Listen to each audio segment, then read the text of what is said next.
buenos días, bienvenido a tu programa Nutrición y Vida, tu espacio en el que todas las mañanas estamos dedicados a ayudarte a resolver tus dudas de nutrición.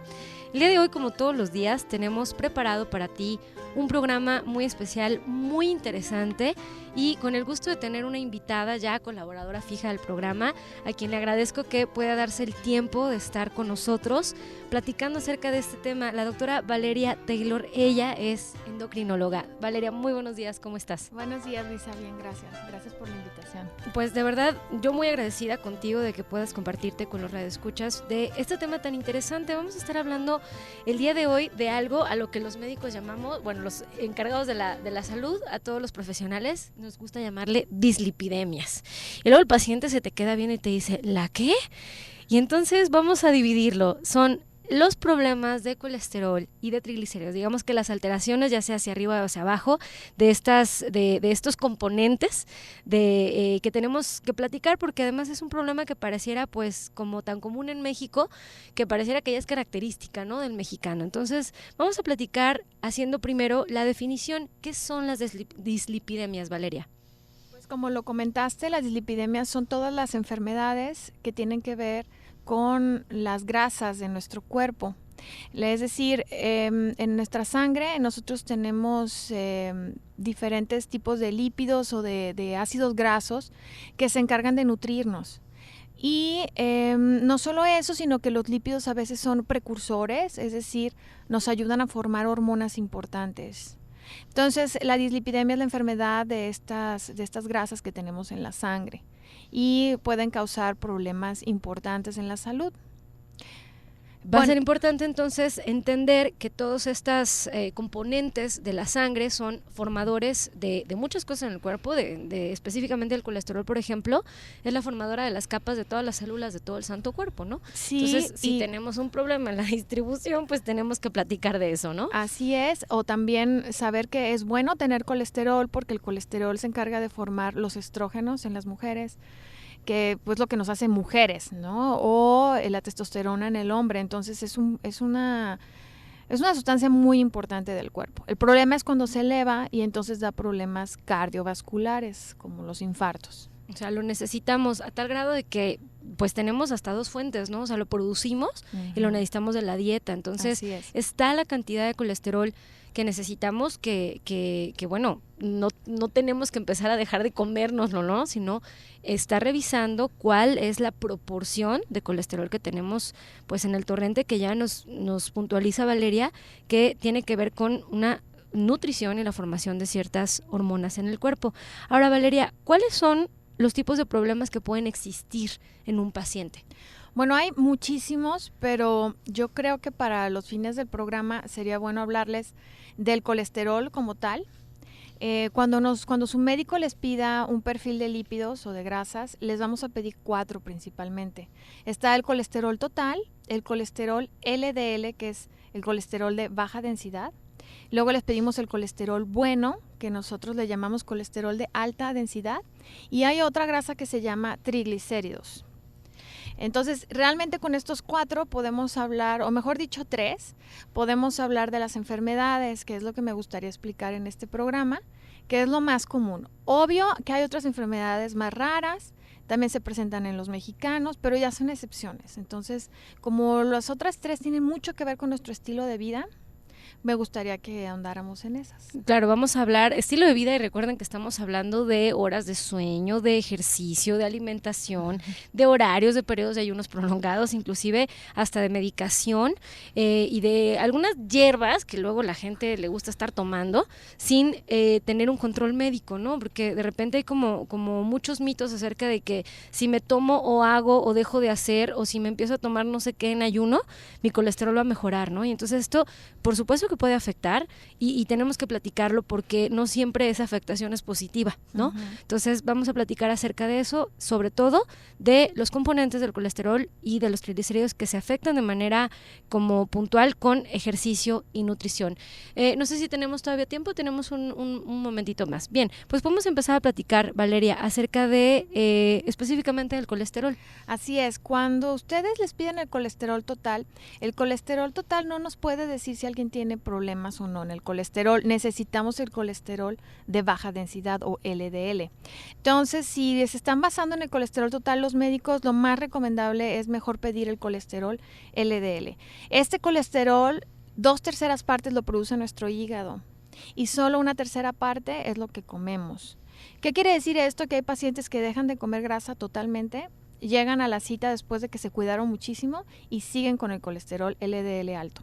Y dicen, doctora, me porté bien, realmente hice mi alimentación como usted me dijo. Sí, pero el problema nunca fue la alimentación. El problema es que su hígado estaba produciendo más colesterol del que se debía de producir. Es un problema genético.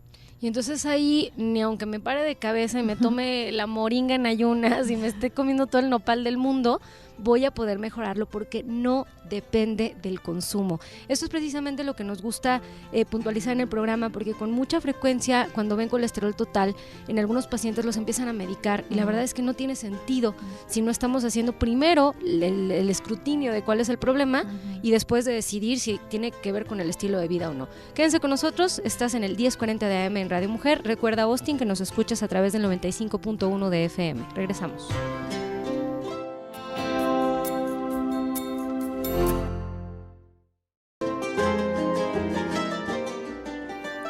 Estamos de vuelta en tu programa Nutrición y Vida, el día de hoy platicando acerca de los lípidos, de los problemas de colesterol y triglicéridos, específicamente en pacientes mexicanos. Estamos con el gusto de tener a la doctora Valeria Taylor con nosotros. Ella es endocrinóloga y colaboradora fija del programa, que antes de irnos al corte nos estaba platicando acerca de la importancia de no solamente tener medido el colesterol total, porque ya dijimos que no puede ser la forma en que se decida el tratamiento en los pacientes, porque el colesterol total no nos dice nada. Entonces, si tú nos estás escuchando y tienes solamente un colesterol total que sale del 200, o sea, un 226, no hay manera de poder decidir absolutamente nada en tu tratamiento. O sea, tienen que ser de otra manera. Y entonces, ¿en qué tipo de pacientes, Valeria, se tiene que pedir un examen de este estilo que se llama perfil lipídico?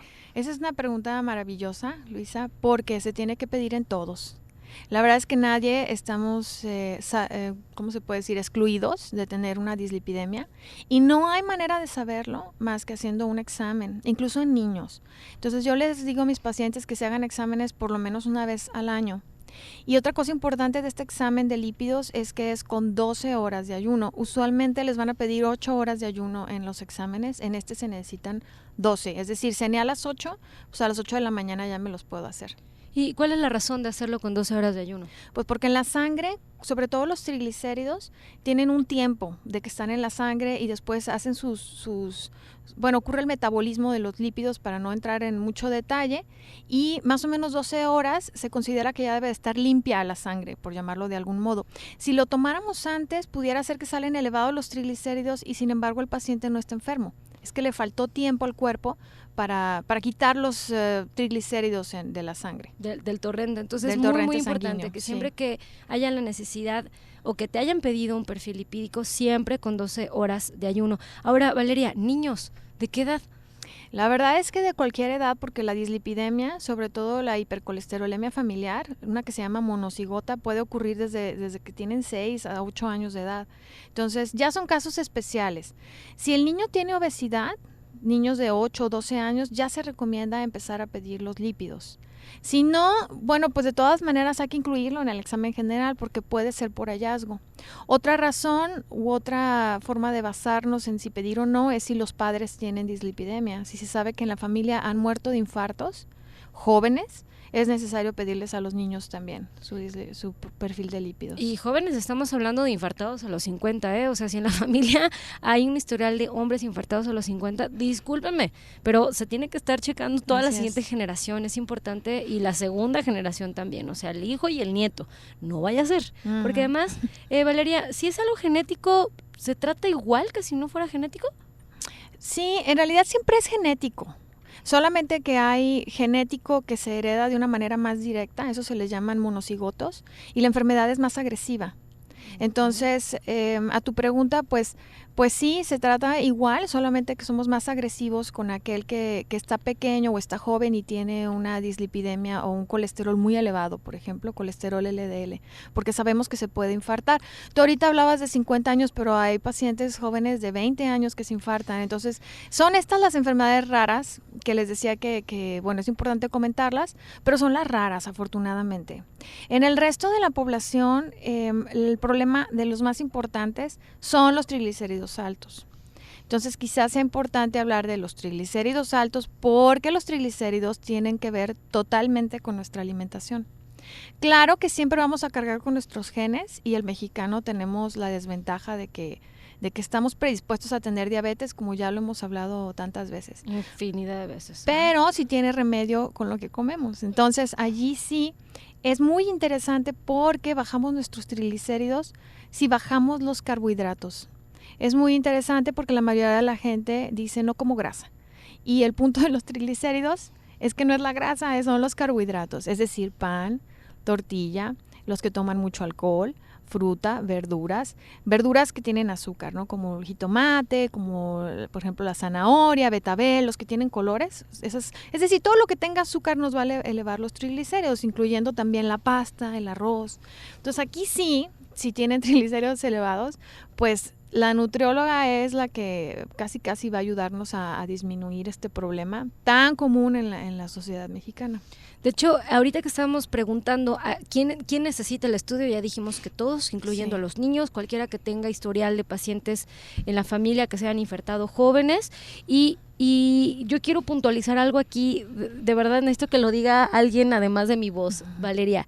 ¿Los triglicéridos y el colesterol duelen? No dan síntomas. No, entonces nada de que, pues ¿para qué me lo voy a tomar si no me duele? No duelen.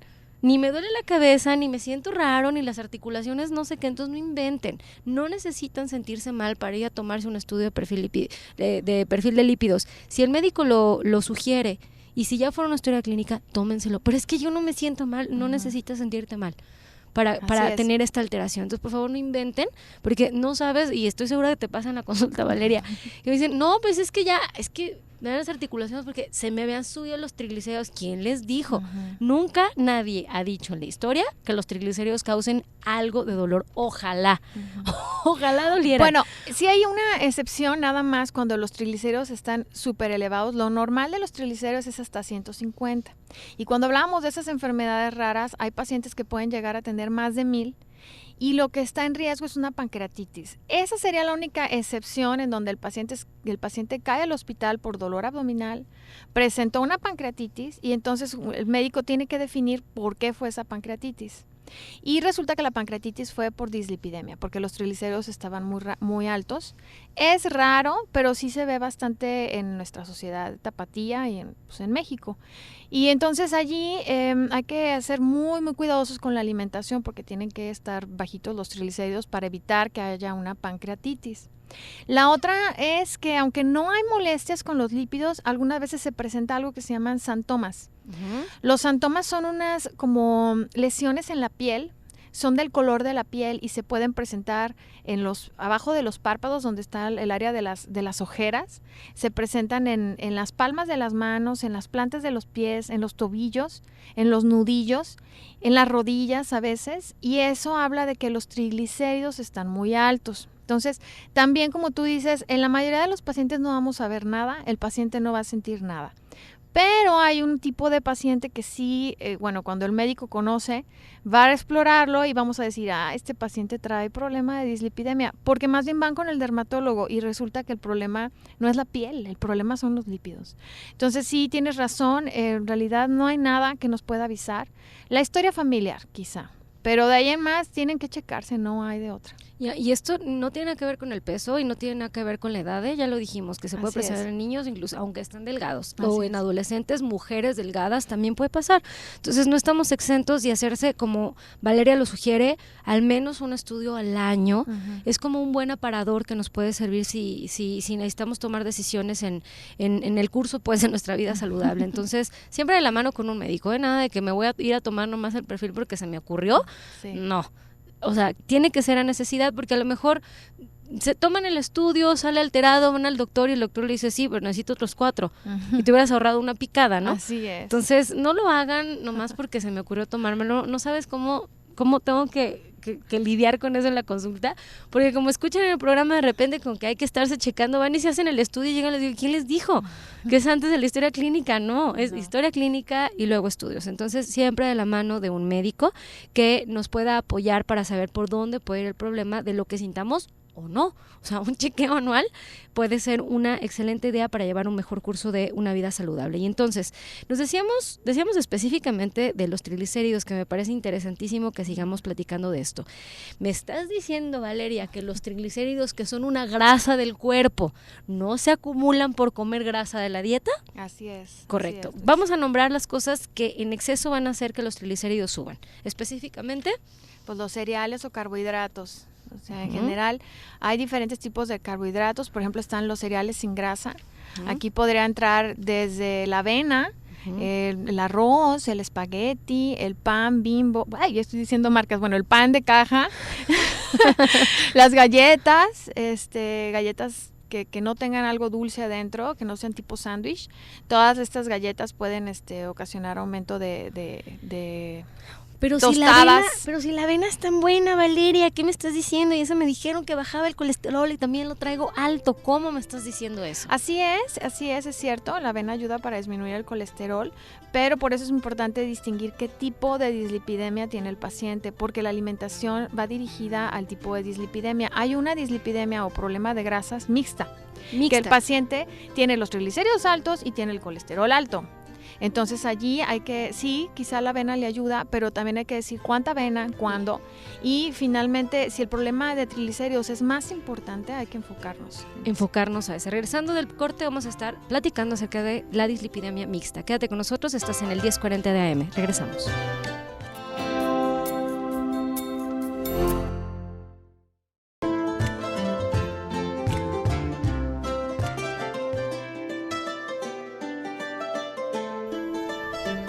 Estamos de vuelta en tu programa Nutrición y Vida, el día de hoy platicando, de un tema, de verdad, me lo acabo de decir fuera del aire, Valeria, tan bonito, y con Valeria Taylor, endocrinóloga, no lo habíamos estado tocando, hemos tocado un montón de temas muy interesantes, pero me encanta el enfoque que le estás dando desde un punto de vista médico, pero con palabras muy sencillas y que todo el público lo pueda entender y empezar a tomar decisiones más saludables, ¿no? Sí. Entonces, estamos hablando de manera específica de los triglicéridos, donde ya decíamos que no es el exceso de la grasa lo que los va a aumentar, a pesar de que sea una grasa en el torrente, sino que es el exceso de carbohidratos que vamos a encontrar en cosas tan saludables como la avena, como el arroz, como el espagueti, como los panes de caja, como los cereales de caja, ¿no?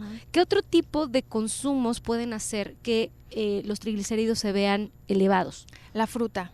Esto ahorita lo comentábamos. Pero si es tan buena la fruta, Valeria, ¿cómo que la fruta y la avena? Sí, pero acuérdense que no hay que exagerar de nada, especialmente si se tienen los triglicéridos elevados, hay que tener mucho cuidado con las porciones de frutas que se consumen, porque si no, jamás se va a resolver el problema de triglicéridos.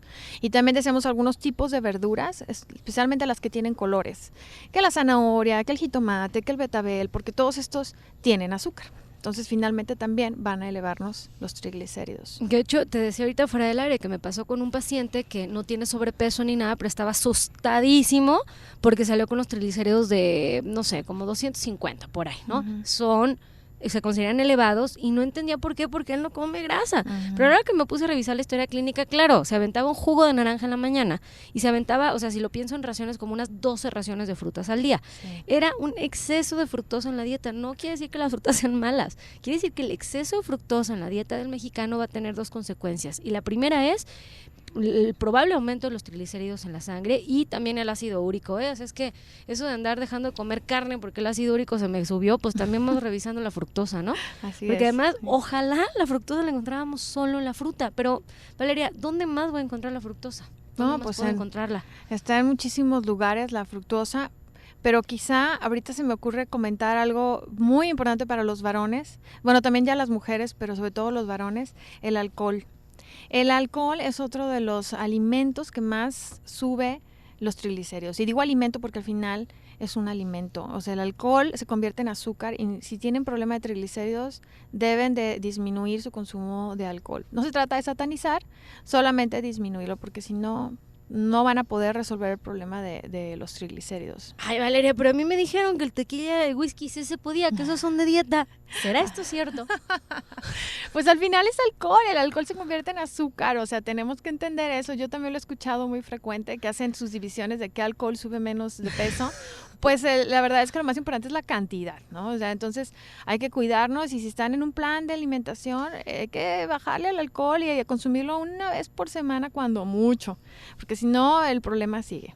Correcto, ahora, aquí no hay que confundir, ¿no? O sea, también eso es como consejo de la vecina. O sea, si estás llevando un plan de alimentación que es bajo en carbohidratos, porque a lo mejor estás viviendo con diabetes y necesitas un alcohol que no tenga azúcar, a lo mejor el tequila y el whisky te van a afectar menos, ¿no? Pero no quiere decir que eso le vaya a poner remedio a tus triglicéridos, ¿eh? No tiene absolutamente nada que ver. No. Así es que, al contrario, solo por ser alcohol, tenga o no carbohidratos agregados, te puede afectar. Entonces, por favor, no inventen, ¿no? Ni porque me sienta bien, ni porque me dijeron que son de dieta, ¿eh? Así es que, por favor, no inventen. Necesitan hacerlo de la mano de profesionales de la salud, tanto del médico como en esta ocasión, y se los juro que no es llevar el agua a mi molino, pero desde el nutriólogo, ¿sí? El que sea, el nutriólogo que quieran, pero que los lleve de la mano para mejorar esta situación. Porque yo quisiera que nos dijeras, Valeria, ¿cuáles son los riesgos de mantenernos con los triglicéridos elevados? A lo mejor ya sé que los tengo y no he hecho los cambios de estilo de vida que debo de hacer. ¿Qué me puede pasar?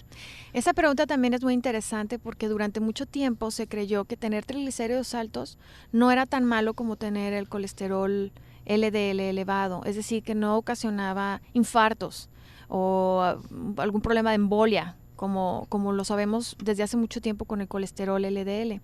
Sin embargo, este año en el Congreso de Endocrinología se volvió a revisar el tema de los triglicéridos y los nuevos artículos comentan que en base a estudios recientes y no tan recientes, el tener elevados los triglicéridos también contribuye de manera importante a la aterosclerosis, es decir, el daño en nuestras arterias hace que se envejezcan y finalmente que debutes con un problema de infarto.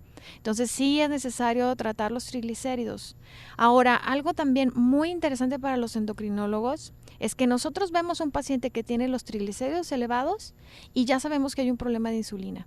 Inmediatamente tenemos que pedirle a ese paciente insulina porque viene o una prediabetes o una diabetes. Entonces, tener triglicéridos altos y nada más llega el paciente con perfil de lípidos, es obligatorio pedirles la insulina y pedirles la glucosa si no la traen consigo, porque a veces el paciente ya tiene diabetes, nos está avisando que hay un problema de insulina. Oye, no, pero a ver, Valeria, pero yo siempre he tenido el azúcar normal, si mi problema nomás son los triglicéridos, ¿cómo?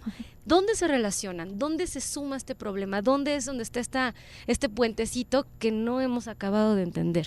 Lo que pasa es que la insulina, ustedes saben que se libera en el páncreas, y cuando nosotros vamos a suponer nos comemos un pan, el pan se absorbe, se divide y entonces tiene que pasar por nuestro intestino en partículas muy pequeñas. Entra a la sangre en forma de kilomicrón y de la sangre tiene que entrar a las células. Lo estoy explicando de manera muy sencilla. Para que pueda entrar a la célula necesitamos de la insulina. Si la insulina está actuando mal, se quedan dando vueltas por la sangre estos kilomicrones o triglicéridos. Y entonces nosotros vemos reflejado en el paciente que los triglicéridos están elevados. Pero el problema de fondo es que la insulina no está actuando bien, porque la insulina nos ayuda a aprovechar ese pan que de entrada nos comimos. Entonces el reflejo que nosotros vemos son los triglicéridos elevados y si no revisamos la insulina, el paciente va a decir mi glucosa está excelente y está excelente, está en normal, pero si vemos la insulina ya vemos que está afectada. Entonces es un tipo de prediabetes que hay que tratar. O sea que estamos empezando a entender algo. Ni me va a doler y entonces tengo que ir con el médico, sí. Ni tiene que ver con lo que la vecina me dijo, entonces tengo que ir con el médico, pero además, estando con el médico, aunque mi glucosa esté normal, si mis triglicéridos están elevados, tenemos que buscar que la función pancreática sea o normal o no, y eso se mide a través de la insulina. Así es. Entonces, no inventen nada de que no, es que de la glucosa nunca es del azúcar nunca ha estado mal, ¿no? Es muy común escucharlo. A ver, hay que dejar de inventar. Si somos mexicanos, se los aseguro. Si somos el típico mexicano que todos los días estamos cenando el pan dulce en la noche, créanme, necesitan ir a checarse, ¿sí? Es muy, muy importante que puntualicemos eso. Entonces, vamos a tener que checar insulina. Me da mucho gusto que lo estés diciendo, Valeria, porque te voy a decir, Valeria, que tengo la satisfacción de saber que muchos profesionales de la salud nos escuchan y que a veces por enfocarnos solo en una cosa como que se nos olvida andar pidiendo otras. Entonces espero que con esto que acabas de decir se empiecen a pedir completos los perfiles en algunos pacientes. Así es que bueno. Yo pienso, perdón, más como comentario, uh-huh, que en un futuro vamos a pedir como examen general la insulina, porque siempre estamos hablando de prevenir diabetes y la diabetes ya sabemos que no da de la noche a la mañana. Entonces, si el paciente nada más está revisando la glucosa, no nos damos cuenta si tiene resistencia a la insulina, que es un tipo de prediabetes. Y si el profesional, el médico general no lo pide, pues no lo identifica, no lo tratas, y entonces al final el paciente llega unos años después ya con diabetes. Entonces es muy importante pedir la insulina. Al final yo creo que va a ser parte de los exámenes generales. Porque somos mexicanos. Y mira, Valeria, sí, a mí me toca mucho este tipo de pacientes, es como lo más frecuente en mi consulta, porque bueno, es en lo que me he enfocado y además me gusta mucho, me he vuelto buena además para identificarlo. Si tú me estás escuchando, cualquier radio escucha que esté con consumo de azúcar constante, llámese jugos, pan, galleta, lo que sea, traen sobrepeso y la glucosa está bien, duden. Eso no puede ser normal. Todos aquellos que se hayan sorprendido al ver una glucosa normal, que, pues qué bueno que salió bien, es porque sabes que traes sobrepeso, porque sabes que no te estás moviendo, porque sabes que estás comiendo azúcar y, qué raro, pero qué bueno, ¿no? No es suficiente. El trabajo pancreático que se está haciendo para poder mantener esa glucosa normal es el problema. Así Entonces necesitamos revisarlo, y no de que, pues el azúcar no ha salido y la panza, ¿no? O sea, esa panza no es normal, ni el consumo de azúcar es normal, ni el que te salga normal la glucosa es normal, ¿sale? Entonces, escárbenle más, sospechen de ustedes mismos y pidan ayuda, sobre todo de un endocrinólogo que ahorita es el que está haciendo los perfiles más completos. Digamos que los más preocupados por la salud del azúcar en México, pues son los endocrinólogos. Entonces, bueno, igual no es por llevar el agua a nuestro molino, Valeria, pero son los únicos que desde el punto de vista de ayuda nos ayudan más a los nutriólogos, ¿no? A que el paciente entienda desde el punto de vista médico que no es nomás necesidad nuestra que tienen que dejar de comer azúcar, ¿no? Es que tristemente sí es un problema en México por nuestros genes. No crean ustedes que somos, yo les digo a los pacientes, no se sientan mal, al final hay mucha obesidad en el mundo, pero nuestros genes nos ayudan a que rápido tengamos diabetes. Entonces tenemos que cuidarnos más los mexicanos. Y bueno, ahorita hablabas de algo del movimiento, que me gustaría entrar en el tema del ejercicio, porque no hemos hablado del colesterol bueno. Que de eso va a ser muy importante. Regresando del corte, me gustaría ahora sí que tomáramos el tema de la dislipidemia mixta, y entonces podemos empezar a platicar de ejercicio y de los cambios de estilo de vida que de verdad nos van a ayudar a mejorar estos niveles de colesterol en sangre. Quédate con nosotros, Austin. Recuerda que nos escuchas a través del 95.1 de FM y en Guadalajara a través del 1040 de AM. Regresamos.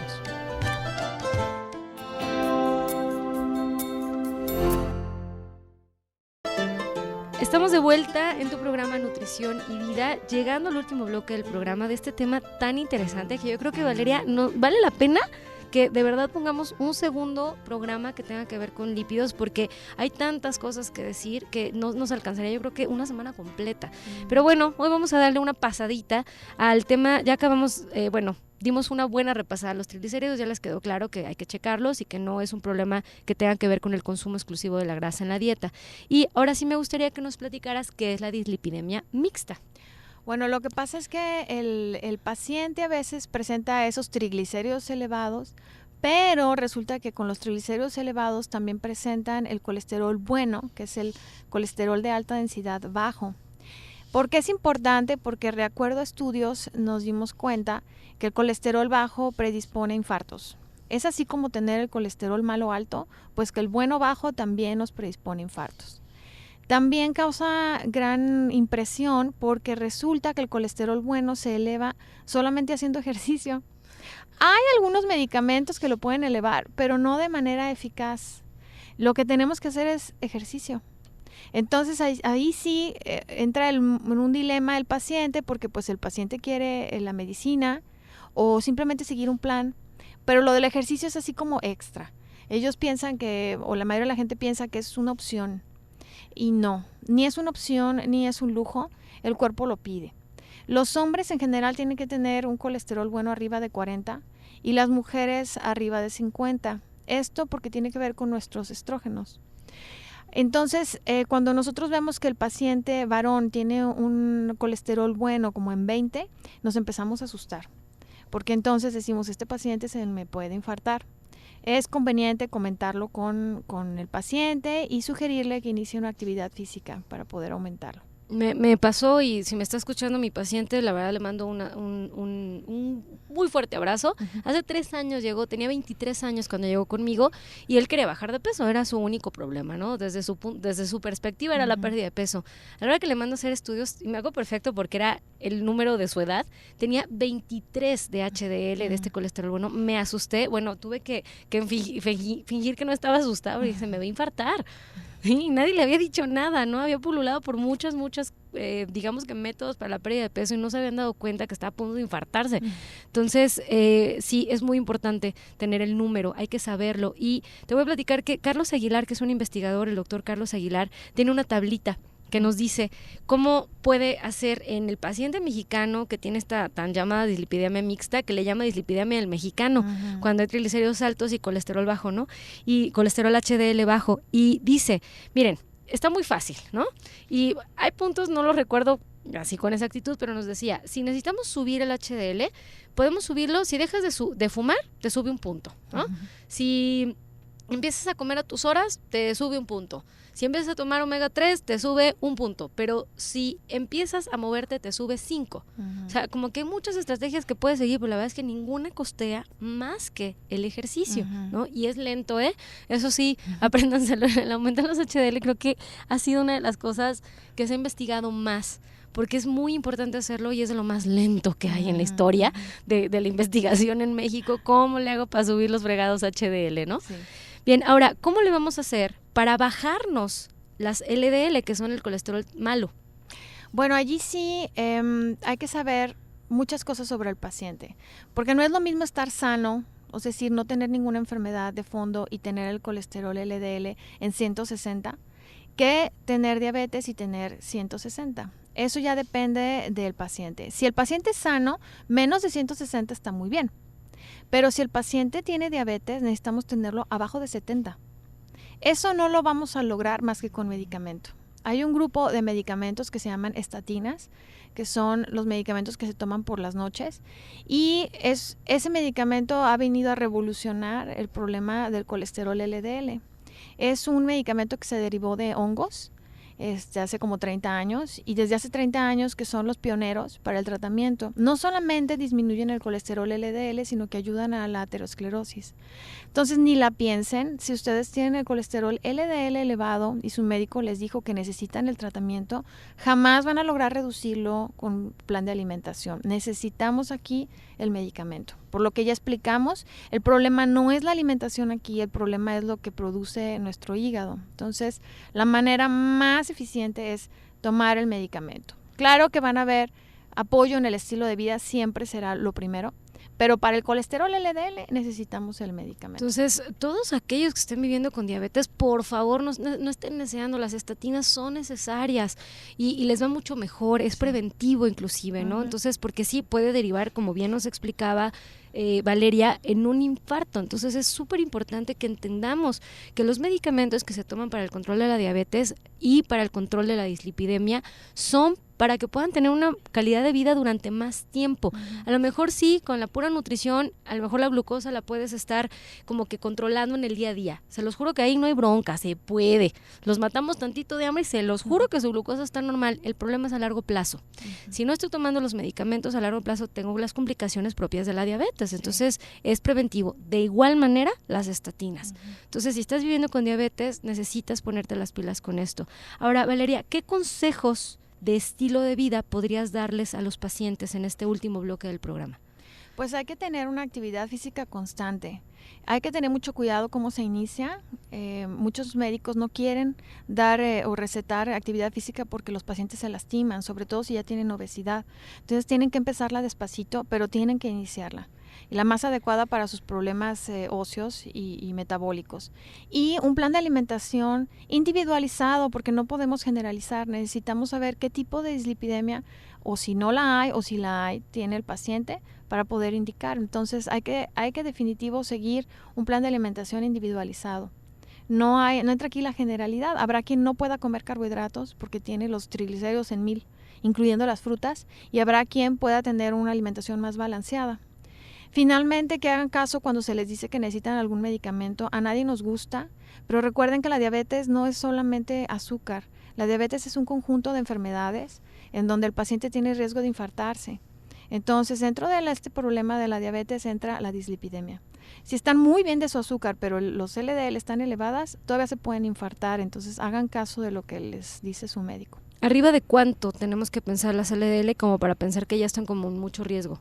Si tienen diabetes, tienen que tener menos de 70. Punto. Sí. Ok, correcto. Si no tienen diabetes, ya cuando están más de 160 las LDL, entonces cuando pensamos que ese paciente requiere tratamiento. Por ejemplo, 190 de LDL, pues ya es para dar tratamiento o empezar con estilo de vida y si no dar tratamiento de una persona que no tiene diabetes. ¿Y tengo consecuencias por tomarme las estatinas?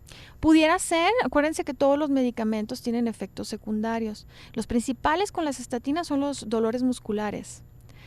Pero son raros y hay muchos tipos de estatinas, entonces si tienen problemas hay que decirle al médico y les cambian, les dan otro medicamento diferente. Ahorita gracias a la tecnología tenemos muchos tipos, entonces si no les cae uno, pues les damos otro y así. O sea, se le busca, pero hay que tomarlos, Así ¿no? es. Abajo de 70, de verdad que, te voy a decir, Valeria, que para mí este sí es un dato que está como muy... Híjole, de puntualizar, porque es algo que yo veo en el día a día y paciente con diabetes abajo de 70, punto, ya no hay más. Así es. Y tiene que ser medicado. Bien, ahora Valeria, tus datos, por favor, ¿dónde te podemos localizar? Pues yo estoy en la medicina privada, me encuentro en el 1523-3426. 426 nuevamente, por favor. Es el 1523-3426. Correcto. ¿Y dónde está tu consultorio? Yo estoy en Francisco Rojas González, 571, en la colonia Ladrón de Guevara. Ladrón de Guevara, perfecto, que curiosamente estamos en la misma calle. Nos dimos cuenta de que estamos en la misma calle hace poco, ¿verdad? Así es que bueno, hay pura gente buena, trabajando ahí en Francisco Rojas González. Bien, Valeria, un último mensaje que quieras dejarle a los radioescuchas, ya nos quedó clarísimo qué es lo que tenemos que hacer. ¿Qué te gustaría decirles como último mensaje? Pues que se cuiden mucho, sobre todo en las fiestas. Siempre hay fiestas todo el año, entonces no tengan mucho cuidado, es cuando más infartan los pacientes, cuando hay fiestas, sobre todo las decembrinas, hay más diabetes, hay más infartos, entonces traten de cuidarse. Traten de cuidarse. Además, les voy a platicar, Valeria, que bueno, a ti te va a dar risa porque estás en el mundo de la salud, pero hace 2 años hicimos una tesis de investigación sobre pancreatitis aguda y la alimentación que se tenía que llevar en el paciente con pancreatitis, y ahí vamos a los hospitales, ¿no? A buscar a los pacientes con pancreatitis. No había la indicación de toda la gente, del laboral, pues, de la que trabajaba en los hospitales, vénganse en diciembre y enero. ¿Qué? Sí, claro, Sí. Diciembre y enero está lleno de pancreatitis aguda en los hospitales. Así ¡Qué es. barbaridad! Y es por excesos, Uh-huh. porque el páncreas no alcanza a procesar la semejante cantidad de alcohol y de azúcar y de comida que le metemos. Entonces, por favor, no abusen, no sobrecarguen los servicios de salud en México, por piedad de Dios, cuídense. No se trata de estar teniendo excesos, así es que bueno, ese es el último mensaje. Muchas gracias. Muy bien, Luisa. Valeria, muchísimas gracias por estar con nosotros y los vamos a dejar en un programa más del doctor Gilberto Priego. Espero que tengan un excelente día.